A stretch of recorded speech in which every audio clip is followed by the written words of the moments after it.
임기 1년짜리 시장이 싸움만 하고 있겠다. 그 일은 아니라고 생각해. 싸움을 하면 문재인 대통령하고 싸워야 돼. 정부하고 싸워야 돼. 시의회하고 싸워야 될 텐데 시의원 109명 중에서 101명이 민주당이 싸워서 이기겠어? 시의원 109명 중에서 101명이 민주당이다. 오 시장이 당선된다 한들 홀로 싸워서 이기겠어? 라는 뉘앙스로도 해석될 수 있는 발언인데 일단 야당에서 김병민 비대위원은 어떻게 들으셨습니까? 싸워서 이기겠냐는 표현을 저는 이낙연 전 대표가 구태여해서 이번 선거에 무슨 도움이 있을까 이런 생각이 들었습니다.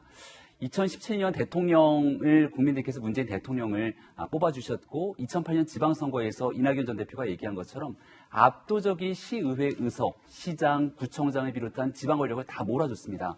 그리고 지난해 있었던 총선에서 180여석에 달하는 범여권 의석을 압도적으로 집권당에게 몰아주게 됐죠.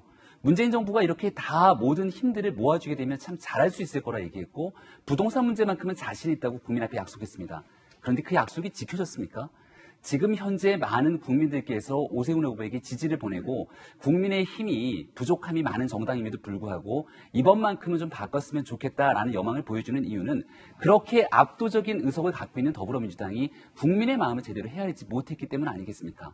만약 국민의 위임된 권력을 바탕으로 오세훈 후보가 서울시에 들어가서 부동산 문제 해결하고 열심히 노력하겠다고 국민들의 마음과 함께 움직이고 있을 때 100명이 넘는 시의원이 이거 정파가 다르다고 발목 잡기식의 의정활동을 보여주게 된다면 과연 국민들은 그러한 정당에 어떤 눈초리를 보내줄 것인지에 대해서 깊은 고민이 필요하고요. 그러니까 지금 야당에서 보시기엔 이낙연 대표의 저 발언이 만약에 오 시장이 당선된다 하더라도 싸워서 이기겠냐라는 그 발언이 정파가 다르다고 시의원이 발목 잡기 하겠다는 거로 보인다라는 말씀이신 거죠? 싸워서 이기겠냐라는 말을 하게 되는 것은 아마도 국민들께서 보시기에 그러면 민주당이 지금 하겠다는 것은 국민과 싸우겠다는 것이냐 이렇게 받아들여질 수밖에 없을 겁니다.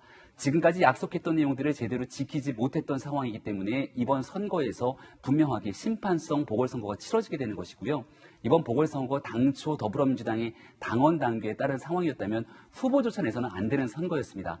그런 측면에서 이낙연 전 대표가 선거가 가까워질수록 굉장히 좀 다급한 상황인 것은 충분히 이해할 수 있는 여지지만 여전히 왜 지금 시점에서 이런 선거가 치러지고 이런 여론들이 형성되고 있는지에 대한 근본적인 고민을 민주당이 깊이 있게 숙고해야만 이번 보궐선거 이후의 대선 국면까지도 정치적으로 무너지는 일들을 일부는 막을 수 있지 않을까 생각합니다. 자, 이 발목 잡겠다는 거다, 심판성 보궐선거다라는 것은 야당 비대위원회 견해다라는 말씀 드리겠습니다. 이번에는 김종인 비대위원장의 발언 들어볼 텐데 여당의 부동산과 관련된 사과에 대해서 이렇게 비판했습니다.